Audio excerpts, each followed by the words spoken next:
প্রিয় শিক্ষার্থী বন্ধুরা, কেমন আছেন? নবম দশম শ্রেণীর সকল শিক্ষার্থীকে আজকের ক্লাসে স্বাগত জানাচ্ছি। তোমাদের সামনে হাজির হয়েছে তোমাদের বাংলা দ্বিতীয় পত্রের পঞ্চম পরিচ্ছেদ ধ্বনি ও বর্ণের একটি প্রিমিয়াম ক্লাস নিয়ে। যে ক্লাসটি খুব মনোযোগ দিয়ে দেখলে ইনশাআল্লাহ, আজকের ক্লাসটি যদি মনোযোগ দিয়ে দেখো, এখান থেকে তোমাদের ফাইনাল পরীক্ষায় যে প্রশ্নগুলো আসবে সেই এমসিকিউ প্রশ্নের এই পরিচ্ছেদের সকল এমসিকিউ প্রশ্নের সহজভাবে বুঝতে এবং মনে রাখার জন্য আজকের ক্লাসটি খুবই গুরুত্বপূর্ণ বলে আমি মনে করি। সো যদি তোমরা এই পঞ্চম পরিচ্ছেদ সম্পর্কে একটি গুরুত্বপূর্ণ এবং বিস্তারিত তথ্য সম্বলিত একটি ধারণা পেতে চাও, তাহলে মনোযোগ দিয়ে আমাদের সাথে যুক্ত থাকো। দেখো, আমরা এখানে পঞ্চম পরিচ্ছেদ নিয়ে যদি আলোচনা করি, প্রথমে আমাদের চোখের সামনে অর্থাৎ এই পঞ্চম পরিচ্ছেদের শিরোনামে দেওয়া রয়েছে ধ্বনি ও বর্ণ। এই ধ্বনি ও বর্ণের খেলা নিয়েই এই পঞ্চম পরিচ্ছেদ সাজানো হয়েছে। সো এই পঞ্চম পরিচ্ছেদ একদম ক্লিয়ার করার চেষ্টা করছি। চলো শুরু করা যাক। দেখো, ধ্বনির সংজ্ঞায় লেখা রয়েছে ধ্বনি ভাষার ক্ষুদ্রতম একক। তাহলে ধ্বনি কি? ভাষার ক্ষুদ্রতম একক। ভাষা হচ্ছে আমরা মুখ দিয়ে উচ্চারণ করি, যে আমাদের মনের ভাব প্রকাশের মাধ্যম হিসেবে যেটাকে ইউজ করি সেটা কি? ভাষা। মনের ভাব আমরা ভাষার মাধ্যমে প্রকাশ করে থাকি। আর এই ভাষার ক্ষুদ্রতম, একদম ক্ষুদ্রতম একক হচ্ছে কি? এই ধ্বনি। ধ্বনিকে মূলত দুই ভাগে ভাগ করা হয়েছে। কত ভাগে? দুই ভাগে। একটা হচ্ছে স্বরধ্বনি, আর একটা হচ্ছে ব্যঞ্জন ধ্বনি। স্বরধ্বনি এবং ব্যঞ্জন ধ্বনি। স্বরধ্বনির সংজ্ঞা হচ্ছে যেই ধ্বনি উচ্চারণের সময় মুখনিসৃত বাতাস কোথাও বাধা পায় না, অর্থাৎ স্বাধীনভাবে বের হয়ে যায়, সেটা হচ্ছে স্বরধ্বনি। আর যে ধ্বনি উচ্চারণের সময় মুখ নিঃসৃত যে বাতাস, সে বাতাস কি হয়? কোথাও বাধা পায়, সেটা হচ্ছে ব্যঞ্জন ধ্বনি। বাংলা বর্ণমালা, দুঃখিত, বাংলা ভাষায় মোট মৌলিক ধ্বনি রয়েছে। তাহলে বাংলা ভাষায় মোট মৌলিক ধ্বনি কতটি? 37টি। এটা হচ্ছে একটা গুরুত্বপূর্ণ এমসিকিউ। তাহলে বাংলা ভাষায় মোট মৌলিক ধ্বনি কতটি? 37টি, যার মধ্যে স্বরধ্বনি রয়েছে 7টি এবং ব্যঞ্জন ধ্বনি রয়েছে 30টি। এই মোট 37টি। এই 37টিকে কি বলা হচ্ছে? মৌলিক ধ্বনি। তাহলে বাংলা ভাষায় মোট মৌলিক ধ্বনি রয়েছে কতটি? 37টি, যার মধ্যে থেকে স্বরধ্বনি রয়েছে 7টি এবং ব্যঞ্জন ধ্বনি রয়েছে 30টি। তাহলে এই 7টি থেকে অনেক সময় এমসিকিউ চলে আসে, নিচের কোনটি মৌলিক স্বরধ্বনি অথবা নিচের কোনটি মৌলিক স্বরধ্বনি নয়। তাহলে এই 7টি স্বরধ্বনি যদি আমরা ভালো করে মনে রাখতে পারি, তাহলে ওই ধরনের এমসিকিউ যেগুলো পরীক্ষা আসে, নিচের কোনটি মৌলিক স্বরধ্বনি এবং নিচের কোনটি মৌলিক স্বরধ্বনি নয়, এই বিষয়টি আমাদের জন্য একদম সহজ হয়ে যাবে। তো আমি মৌলিক স্বরধ্বনিগুলো লিখতেছি। দেখো, প্রথমটা হচ্ছে অ, এরপর হচ্ছে আ, এরপর হচ্ছে রস্বই, রস্বউ, এ, অ এবং হচ্ছে কি এ। এই 7 থেকে আমরা বলবো কি? মৌলিক স্বরধ্বনি। এবং এখানে একটি গুরুত্বপূর্ণ এমসিকিউ রয়েছে এবং তোমাকে ভালো করে মাথায় রাখতে হবে, এই যে স্বরধ্বনি বা ব্যঞ্জন ধ্বনিগুলো রয়েছে, এগুলো তৃতীয় বন্ধনী দ্বারা আবদ্ধ করে লিখতে হয়। তৃতীয় বন্ধনী। তাহলে তৃতীয় বন্ধনী দ্বারা আবদ্ধ করে লিখতে হয় কি? মৌলিক ধ্বনিগুলোকে। তাহলে পরীক্ষায় যদি আসে নিচের কোনটি মৌলিক স্বরধ্বনি, তাহলে 7টার মধ্য থেকে যে অপশনের যেটি থাকবে সেটি তোমাকে কি করতে হবে? দাগাতে হবে। এরপর যদি আসে নিচের কোনটি মৌলিক স্বরধ্বনি নয়, তার মানে এই 7টির বাইরে যেটি থাকবে সেটি হচ্ছে কি? মৌলিক স্বরধ্বনি নয়। আশা করি ক্লিয়ার। আর আরেকটি গুরুত্বপূর্ণ এমসিকিউ যেটি বললাম, যে এই যে তৃতীয় বন্ধনী দ্বারা এই মৌলিক স্বরধ্বনি বলো আর মৌলিক ব্যঞ্জন ধ্বনি বলো, এগুলোকে আবদ্ধ করে লিখতে হয়। ঠিক আছে? আসো বর্ণতে। বর্ণ কি? ধ্বনির প্রতীককে বলা হয় বর্ণ। তবে এখানে একটি গুরুত্বপূর্ণ তথ্য বলে রাখি, যেটি তোমার বইয়ে উল্লেখ নেই, তবে জেনে রাখা ভালো। এই এ ধ্বনির উচ্চারণ, মানে এ ধ্বনির আবিষ্কার হচ্ছে আব্দুল হাই। ধ্বনি বিজ্ঞানী আব্দুল হাই এই এ ধ্বনির আবিষ্কার করেছেন। দেখো, একটি জিনিস হয়তো তোমাদের মাথায় আসতে পারে যে ধ্বনি আর বর্ণ কি একই জিনিস? না, ধ্বনি বর্ণ কিন্তু একই জিনিস না। বর্ণ হচ্ছে কি? ধ্বনির প্রতীককে বলা হয় বর্ণ। যখন আমরা একটা ভাষা শুনি, সেই ভাষাকে চোখে দেখে বোঝার যে সিস্টেম বা পদ্ধতি, আবিষ্কার করে কে? এই বর্ণ। বর্ণ তুমি কি চোখ দিয়ে দেখে সেই ভাষার উচ্চারণকে তুমি কি বুঝতে পারো। তাহলে দেখো ধ্বনির প্রতীককে বলা হয় বর্ণ, আর এই বর্ণ আর ধ্বনি কিন্তু এক জিনিস নয়। দেখো এ কিন্তু ধ্বনি, বাট এ কিন্তু বর্ণ নয়, বর্ণ নয়, বাট এ কিন্তু ধ্বনি। তাহলে আমরা বলতে পারি সকল বর্ণই ধ্বনি, কিন্তু সকল ধ্বনি বর্ণ নয়। কি বললাম বলতো? সকল বর্ণই ধ্বনি, কিন্তু সকল ধ্বনি বর্ণ নয়। এটা গুরুত্বপূর্ণ একটি তথ্য যে সকল ধ্বনি, সকল বর্ণই ধ্বনি, অর্থাৎ এই যে অ কিন্তু বর্ণ, এটা ধ্বনি, বাট সকল ধ্বনি কিন্তু বর্ণ নয়। এ কিন্তু ধ্বনি, কিন্তু বর্ণ নয়। ক্লিয়ার? আশা করি ক্লিয়ার হয়েছে। দেখো এখন এই যে ধ্বনি ভাষার ক্ষুদ্রতম একক আর ধ্বনির প্রতীককে বলা হয় বর্ণ। এই বর্ণকে আবার দুই ভাগে ভাগ করা হয়েছে, ঠিক আছে? একটা হচ্ছে স্বরবর্ণ, একটা হচ্ছে ব্যঞ্জন বর্ণ। ব্যঞ্জন বর্ণ। আর এই যে ধ্বনির প্রতীককে যে বর্ণ বলা হয়, বাংলা ভাষায় বা বাংলা ব্যাকরণে যতগুলো বর্ণ রয়েছে সেই বর্ণগুলোর সমষ্টিকে বলা হয় বর্ণমালা। বর্ণমালা। তাহলে বাংলা ভাষায় মোট বর্ণমালা কতটি? বাংলা ভাষায় মোট বর্ণমালা একটি। এটা একটি গুরুত্বপূর্ণ এমসিকিউ। অনেকে বলতে পারে বা অনেকে শিখেছে এরকম যে বাংলা ভাষায় মোট বর্ণমালা রয়েছে 50টি। নো, বাংলা ভাষায় মোট বর্ণ রয়েছে 50টি, বাট বাংলা ভাষার বর্ণমালা একটি। বাংলা ভাষার বর্ণমালা কয়টি? একটি।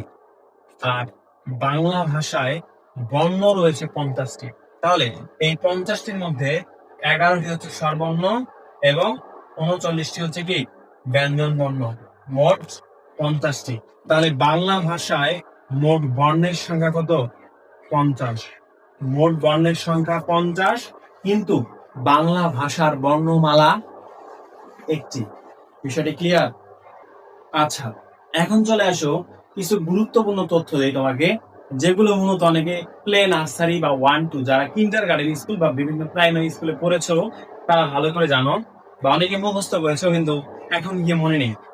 অনেক স্টুডেন্ট এরকম রয়েছে যাদেরকে যদি জিজ্ঞাসা করা হয় ক থেকে চন্দ্রবিন্দু পর্যন্ত বলো, অনেকেই তোমরা পারবে না। এটি কিন্তু বিশ্বাসযোগ্য কথা। সো আমি তোমাকে ক থেকে চন্দ্রবিন্দু পর্যন্ত মুখস্থ রাখতে বলতেছি না, বা তোমাকে মুখস্থ বলতেও বলতেছি না, কিন্তু তোমাকে যে জিনিসটি ভালো করে মাথায় রাখতে হবে, বিকজ তুমি যখন এসএসসি অর্থাৎ 9-10 এর বিভিন্ন পরীক্ষায় অংশগ্রহণ করবে, যখন পরীক্ষার 5 থেকে প্রশ্ন আসবে, এরকম প্রশ্ন আসে স্বরবর্ণে অর্ধমাত্রাযুক্ত বর্ণ কতটি, স্বরবর্ণে পূর্ণমাত্রাযুক্ত বর্ণ কতটি, স্বরবর্ণে মাত্রাহীন বর্ণ কতটি, ব্যঞ্জন বর্ণে অর্ধমাত্রাযুক্ত বর্ণ কতটি, ব্যঞ্জন বর্ণে মাত্রাহীন বর্ণ কতটি, ব্যঞ্জন বর্ণে অর্ধমাত্রাযুক্ত বর্ণ কতটি, অথবা বাংলা বর্ণমালায় অর্ধমাত্রাযুক্ত বর্ণ কতটি, বাংলা বর্ণমালায় পূর্ণমাত্রাযুক্ত বর্ণ কতটি। অনেকের মাথায় কিন্তু প্যাচ লেগে গেছে, গোলমাল পাকাচ্ছে। সো এই গোলমালকে কাটানোর জন্য জাস্ট একটু মনোযোগ দাও। দেখো আমরা অলরেডি গুরুত্বপূর্ণ অনেক এমসিকিউ নিয়ে অলরেডি আলোচনা করে ফেলেছি, এরপরেও আরো কিছু গুরুত্বপূর্ণ আলোচনা রয়েছে, তোমরা জাস্ট সাথে থাকো। দেখো আমরা বলেছিলাম স্বরবর্ণ কতটি, স্বরবর্ণ রয়েছে হচ্ছে 11টি, আর ব্যঞ্জন বর্ণ কতটি, ব্যঞ্জন বর্ণ হচ্ছে 39টি, মোট 50টি। তাহলে বাংলা ভাষায় মোট বর্ণের সংখ্যা কতটি? মোট বর্ণ হচ্ছে 50টি। আর বাংলা ভাষার বর্ণমালা কতটি? একটি। আজকে থেকে একদম ক্লিয়ার, বাংলা ভাষার বর্ণমালা কতটি? একটি। সো এই যে 50টি বর্ণ, আসলে এই 50টি বর্ণকে নিয়ে আমরা একটু খেলি। কিভাবে 50টি বর্ণকে নিয়ে খেলবো দেখো। আমি তো তোমাকে বললাম যে পরীক্ষা এরকম আসে, বাংলা বর্ণমালায় অর্ধমাত্রাযুক্ত বর্ণ কতটি, বাংলা বর্ণমালায় পূর্ণমাত্রাযুক্ত বর্ণ কতটি। তাহলে মনে রাখার জন্য আমি তোমাকে শর্টকাট একটি টেকনিক দিচ্ছি, ইনশাআল্লাহ এই টেকনিকটি যদি তুমি মনে রাখতে পারো, এখান থেকে মোটামুটি 20 থেকে 25টা এমসিকিউ ঘুরিয়ে পেঁচিয়ে করা যায়। সো এই যে জাস্ট টেকনিকটি মনে রাখলে তুমি দেখবা যে এই এমসিকিউ গুলো সহজে সমাধান করতে পারবে। জাস্ট দুইটি সংখ্যা মনে রাখবে, 26, 76, 614। মনে থাকবে না? 26, 76, 2676, 614, 2676, 2676, 614, 2676, 614। মনে থাকবে? আশা করি মনে থাকবে। সো এটাকে আমি এখানে ভাগ করে দিলাম, এখানে ভাগ করে দিলাম, এখানে ভাগ করে দিলাম। আমি এটাকে বলতেছি ব্যঞ্জন বর্ণ, ব্যঞ্জন বর্ণ, এটাকে বলতেছি স্বরবর্ণ, এটাকে বলতেছি পূর্ণ, এটাকে বলতেছি অর্ধ, এটাকে বলতেছি মাত্রাহীন। তাহলে দেখো, বাংলা ভাষায় বা বাংলায় যে বর্ণগুলো রয়েছে, বর্ণমালা রয়েছে, বর্ণমালার মধ্যে স্বরবর্ণের সংখ্যা 11টি এবং ব্যঞ্জন বর্ণের সংখ্যা 39টি। দেখো, স্বরবর্ণের সংখ্যা কিভাবে 11টি হলো? 6 আর 4 কত? 10 আর 11। তার মানে এটা স্বরবর্ণকে বোঝানো হয়েছে। 26 আর 7 কত? 33। 33 আর 6 কত? 39। তার মানে এই 2676 কাকে বোঝানো হয়েছে? ব্যঞ্জন বর্ণকে বোঝানো হয়েছে। বাংলা যে বর্ণ রয়েছে, অর্থাৎ ব্যঞ্জন বর্ণে পূর্ণ মাত্রাযুক্ত বর্ণ কতটি? 26টি। বাংলা ব্যঞ্জন বর্ণে অর্ধমাত্রাযুক্ত বর্ণ কতটি? 60টি। বাংলা ব্যঞ্জন বর্ণে মাত্রাহীন বর্ণ কতটি? 6টি। আশা করি ক্লিয়ার। এখন দেখো, স্বরবর্ণে পূর্ণ মাত্রাযুক্ত বর্ণ 6টি, অর্ধমাত্রাযুক্ত বর্ণ 1টি এবং মাত্রাহীন বর্ণ কতটি? 4টি। এখন যদি পরীক্ষা আসে বাংলা বর্ণমালা, বাংলা বর্ণমালায় পূর্ণমাত্রাযুক্ত বর্ণ কতটি? তাহলে বাংলা বর্ণমালা কিভাবে গঠন হয়েছে? ব্যঞ্জন বর্ণ এবং স্বরবর্ণের সমন্বয়, তাই তো? তাহলে ব্যঞ্জন বর্ণ আর স্বরবর্ণ মিলে কতটি? 26 আর 6 32। তাহলে বাংলা বর্ণমালায় পূর্ণমাত্রাযুক্ত বর্ণ কতটি? 32টি। অর্ধমাত্রাযুক্ত বর্ণ 8টি, মাত্রাহীন বর্ণ 10টি। দেখো, 32 আর 8 হচ্ছে 40, 40 আর 10 50। মোট বর্ণের সংখ্যা কতটি ছিল? 50টি। আশা করি এখান থেকে অনেকগুলো এমসিকিউ তুমি শিখে ফেলেছো অলরেডি। যারা বিষয়টি ক্লিয়ার তারা কমেন্টে কি লিখবে? ডান লিখবে। দেখো, এই যে বাংলা বর্ণমালায় স্বরবর্ণ ব্যঞ্জন বর্ণের যে বর্ণের খেলা, আশা করি তোমরা ক্লিয়ার হয়েছো। আচ্ছা, এখন চলে আসো, গুরুত্বপূর্ণ দুটি তথ্য ভালো করে মনে রাখতে হবে। এই যে স্বরবর্ণের সংক্ষিপ্ত রূপকে বলা হয় কার, আর ব্যঞ্জন বর্ণের সংক্ষিপ্ত রূপকে বলা হয় ফলা। তাহলে স্বরবর্ণের সংক্ষিপ্ত রূপকে কি বলা হয়? কার। স্বরবর্ণের সংক্ষিপ্ত রূপকে বলতো কার। তাহলে বাংলা ভাষায় বা বাংলা ব্যাকরণ অনুসারে কারের সংখ্যা রয়েছে 10টি।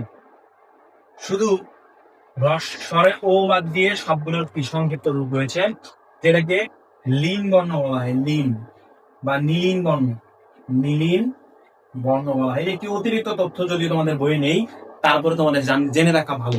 তাহলে স্বরবর্ণের সংক্ষিপ্ত রূপে কি বলে? কার। কারের সংখ্যা 10টি এবং শুধু অ এর কোনো সংক্ষিপ্ত রূপ নেই। বাকি স্বর আ, রস্বই, দীর্ঘই, রস্বউ, দীর্ঘউ, রি, এ, ওই, ও, ঔ, এই 10টির কি রয়েছে? সংক্ষিপ্ত রূপ রয়েছে, যাদেরকে বলা হয় কার। এরপর দেখো, ব্যঞ্জন বর্ণের সংক্ষিপ্ত রূপকে বলা হয় ফলা। ফলার সংখ্যা 6টি। ফলার সংখ্যা কতটি? 6টি। এই 6টি ফলা সহজে মনে রাখার জন্য একটি টেকনিক আমরা আবিষ্কার করেছি, যে টেকনিকটি তোমাদের জেনে রাখা ভালো। সেই টেকনিকটি হচ্ছে, অনেকে গুলিয়ে ফেলো যে কোনটি মূলত ফলা। জাস্ট এই টেকনিকটি মনে রাখলে এই 6টি ফলা সহজে মনে রাখা যায়। মনে রাখবে, বলো রমজান। কি বলতো? বলো রমজান। তাহলে বতে হচ্ছে ব ফলা, লতে ল ফলা, রতে হচ্ছে র ফলা, মতে ম ফলা, জতে হচ্ছে কি? জ ফলা, ন ফলা। তাহলে এই 6টা কি বলতো? এই 6টা হচ্ছে ব্যঞ্জন বর্ণের সংক্ষিপ্ত রূপ বা ফলা। আশা করি তোমরা একদম ক্লিয়ার। সো এখন পর্যন্ত অনেকগুলো এমসিকিউ বলেছি, এটি হচ্ছে জাস্ট ধ্বনি ও বর্ণের পাঠ। এছাড়া আরো কিছু গুরুত্বপূর্ণ তথ্য তোমাদের এই পরিচ্ছেদ, অর্থাৎ পরিচ্ছেদ 6 আলোচনা করা হয়েছে, সেগুলো একটু দেখে নিই।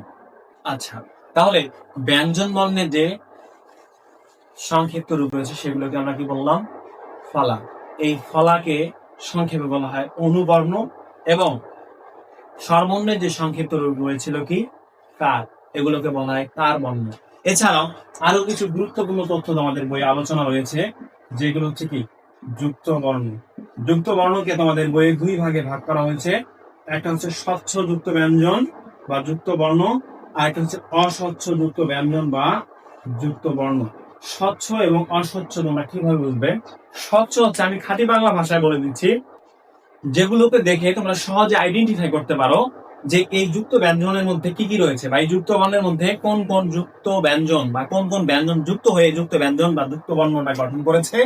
এটা যদি তুমি ভালো করে একবার দেখে বুঝতে পারো, সেটা হচ্ছে স্বচ্ছ যুক্ত ব্যঞ্জন বা যুক্ত বর্ণ, অন্যথায় সেটাকে বলবো আমরা অস্বচ্ছ যুক্ত ব্যঞ্জন বা যুক্ত বর্ণ। আমি কয়েকটি স্বচ্ছ যুক্ত ব্যঞ্জন বা যুক্ত বর্ণ লিখতেছি, দেখো পরীক্ষা আসছে এটা, এরপর হচ্ছে দয় দ, এরপর আসছে দন্তান নয় ন। দেখো এগুলো কিন্তু সহজে বোঝা যাচ্ছে যে এগুলো ভাঙলে কি হয়। বর্গীয় জয় ঝ, এরপর হচ্ছে কি বলতো, সহজে বোঝা যাচ্ছে না। এরপর হচ্ছে দন্তান নয় দ, এগুলো সহজে বোঝা যাচ্ছে। আর এই স্বচ্ছ যুক্ত ব্যঞ্জন গুলো তেমন পরীক্ষা আসে না, অস্বচ্ছ গুলো আসে। যে নিচের কোনটি সঠিক, ধরো পরীক্ষা এরকম আসলো যে বিজ্ঞান বানানে এর জন্য নিচে কোনটি সঠিক? ক নাম্বার একটা অপশন থাকলো, খ নাম্বার একটা অপশন থাকলো, গ একটা অপশন থাকলো, ঘ একটা অপশন থাকলো। তার মানে এই যে বিজ্ঞান মানে যে যুক্ত ব্যঞ্জন রয়েছে বা যুক্ত বর্ণ রয়েছে, এটাকে ভাঙলে মূলত কোনটি হয়? সো এটি দেখো তো, এখানে কিন্তু বোঝা যাচ্ছে না যে কি রয়েছে যদি তুমি ভালো করে না জানো।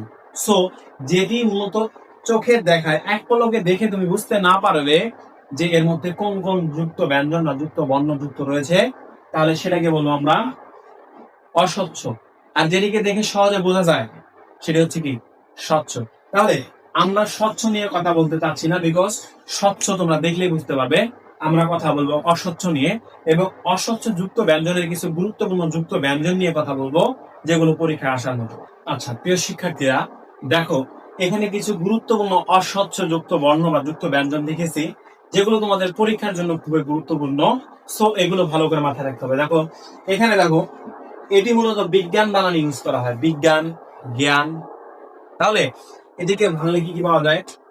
বর্গীয় জ যোগ ইয়, মনে থাকবে? এরপর দেখো এই তিনটা মোটামুটি পাশাপাশি দেখা যাচ্ছে, তাই না? দেখো এখানে যুক্ত খ রয়েছে, যেটাকে আমরা ক্ষীয় বলি। এর নিচে দেখো ময়ের মতো একটা মাথা বের হয়েছে। তাহলে এখানে হচ্ছে ক যোগ মূর্ধন্য স যোগ ম। তাহলে ক যোগ মূর্ধন্য স যোগ ম মিলে কি হয়েছে? এটি হয়েছে। এরপর দেখো এখানে এখানে রয়েছে হ যোগ ম। তাহলে ব্রাহ্মণ, ব্রাহ্মণ বানানে মূলত এই যুক্ত বর্ণটি বা যুক্ত ব্যঞ্জনটি ইউজ করা হয়। ব্রাহ্মণ, ব্রহ্মা, এখানে কি ইউজ করে বলতো? ব্রহ্মপুত্র, সেক্ষেত্রে এই যুক্ত ব্যঞ্জন ইউজ করা হয়। তাহলে এখানে ভাঙলে হবে কি হ যোগ ম। এরপর হচ্ছে শিক্ষক, পক্ষ, এই যে উচ্চারণগুলো বানানগুলো লেখা হয়, এই বানানগুলো এই যে লেখা হয়। তাহলে এখানে ভাঙলে কি কি পাওয়া যাবে? ক যোগ মূর্ধন্য স। ঠিক আছে। এরপর দেখো এই যে বাক্স, বাক্স বানানে কি হয়? ক যোগ দন্ত স। এখানে দেখো র ফলার মতো মনে হচ্ছে, বাড়িতে কি দন্তার স। তাহলে কর সাথে কি বলতো? দন্তর স মিলে এরকম যুক্ত ব্যঞ্জন গঠিত হয় বা যুক্ত বর্ণ গঠিত হয়, যাকে আমরা অস্বচ্ছ যুক্ত বর্ণ বলতেছি। এরপর দেখো এটাকে কি বলবো বলো? এটাকে বলবো ইময় চ। তাহলে ইময় চ মিলে কি হয়? যেমন বঞ্চিত, ঠিক আছে।